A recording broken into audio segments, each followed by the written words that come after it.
Here is Senator Good McConnell. afternoon, everyone. As you now know, the Judiciary Committee majority has decided to call a hearing for Monday to give Dr. Ford an opportunity to be heard. And I anticipate, obviously, they will handle this in a fair manner. It is still disturbing, however, to think about the way in which this is developed right at the end. The ranking member of the Judiciary Committee had notice of this for quite some time and decided to spring it right at the end. And it's pretty obvious this is all about delaying the process. But the accuser certainly does deserve a right to be heard, and we're looking forward to hearing what she has to say on Monday. Judge Kavanaugh, as you know, has been anxious to testify, and I'm sure he'll be here as well.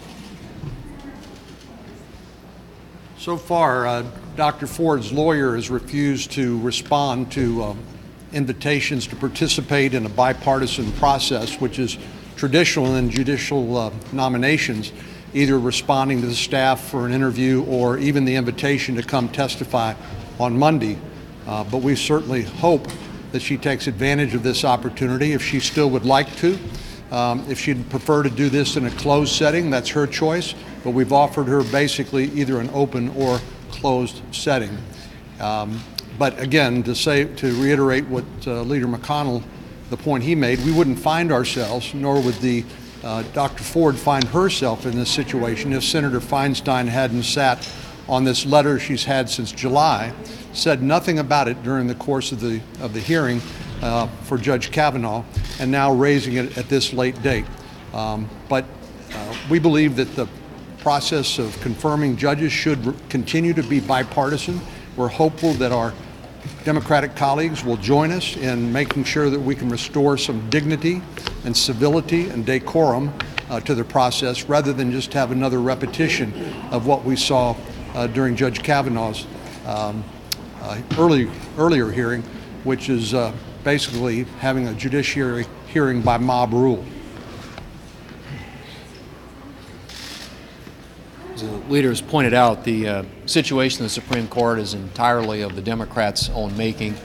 Remember, we've had 32 hours of open testimony on this Supreme Court nomination, where members had an opportunity to ask questions in an open setting. There were closed meetings. There have been 1,300 written questions that have been responded to by Judge Kavanaugh, and he met with 65 United States senators over the course of the last 2 months, and never a whiff of this letter until just this last week.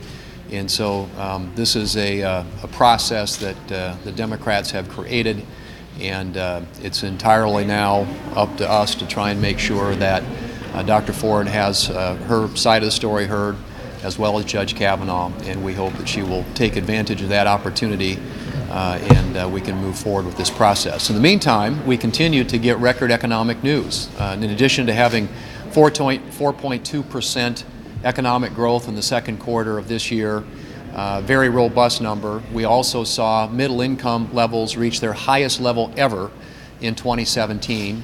Number of job openings, highest level ever, and at 6.94 million job openings. And then also we've seen the small business optimism. All right, so listening to some of the leaders in the Republican conference there, reiterating just the bit we had gotten a second ago, it sounds like, David Chalian, I'm going to put this to you, it sounds like, again, Mitch McConnell, again, going back to, listen, this was on the Democrats. They had this information months ago. What he didn't say, but read between the lines, they're playing partisan politics. This comes out at the 11th hour, this bombshell of this allegation. He keeps referring to the accuser. I think we should name her, Christine Blasey Ford.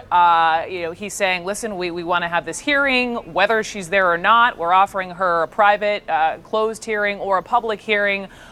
I want your thoughts on what you just heard, A, and B. What happens if she is trepidatious and she doesn't show up on Monday? They hold a hearing anyway? So I think what you saw Mitch McConnell doing there, Brooke, he's trying to walk a really fine line here. He's trying not in any way to be seen as offensive in any way to the allegations, to Professor Ford, trying to show a complete openness and desire to hear from her, and instead put all of his sort of elbow throwing towards Dianne Feinstein in a process way to slam the Democrats for the way they've handled this. As you know, the Democrats say she wanted to remain confidential. That's what Dianne Feinstein has said in trying to explain why she handled it the way she did. Respecting her wishes.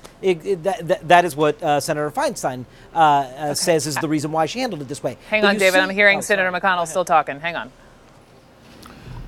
Well, Dr. Ford has talked to the Washington Post, indicated she wants to talk to the committee, and we're going to give her that opportunity on Monday.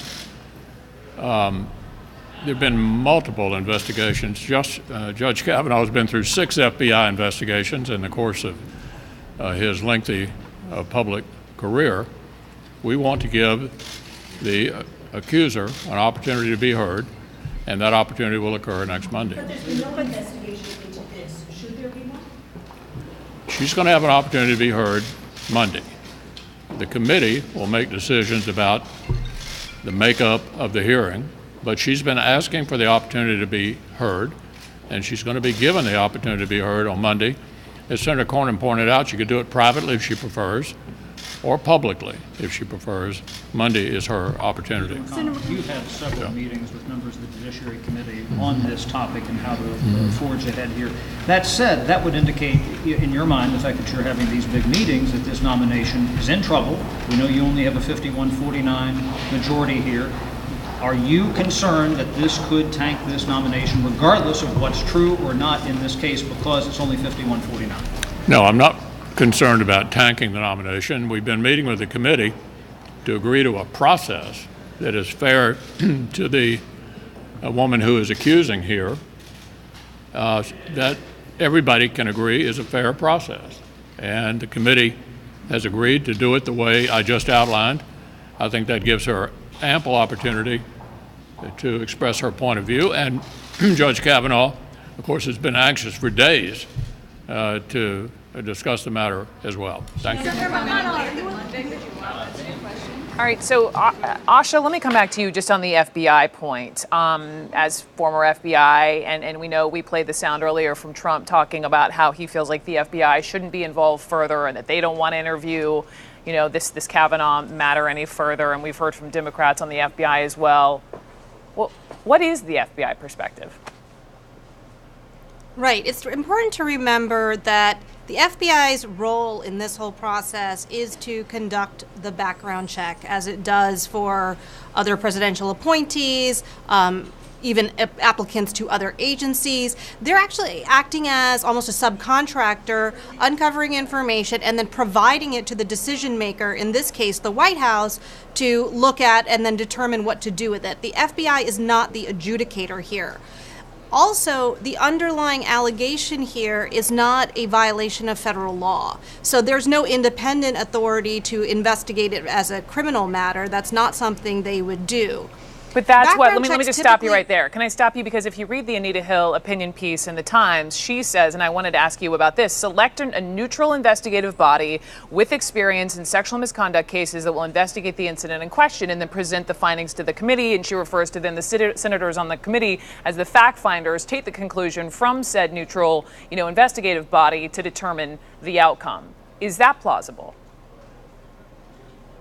I think definitely that could be constituted by the members of Congress here. They could create a body of people. It could include former FBI agents, for example, or other kinds of investigators or experts that would engage in a fact-finding query and come back and present those findings that could either be the basis of asking questions to the two parties here or for, coming to some decision and only questioning the judge.